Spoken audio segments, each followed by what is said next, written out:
अगदी झटपट 10 मिनिटामध्ये आपल्याला मोदक बनवायचे आहे. आणि इथे बघा 1 वाटी बेसन पीठ घेतलेलं आहे, 1 वाटी दूध घेतलेलं आहे.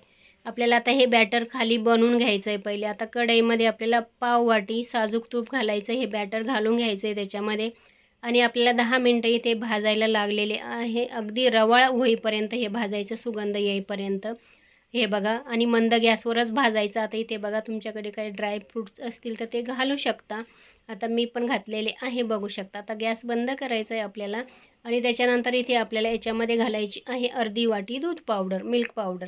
त्याच्यानंतर ताटामध्ये मी काढून घेतलेलं आहे. याच्यामध्ये आता मी अर्धी वाटी ना पिठी साखर घातलेली आहे, आणि पिठी साखर बारीक केली. त्याच वेळेस मी इलायची पण त्याच्यामध्ये बारीक केलेली आहे.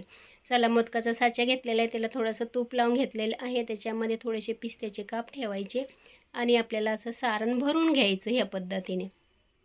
आणि सारण भरताना थोडंसं दाबून दाबून भरायचं, म्हणजे आपला मोदक छान भरीव येतो, पोकळ वगैरे राहत नाही, आणि खाण्यासाठी पण छान आणि दिसायला छान. आपले बाप्पा पण खुश, बघू शकता.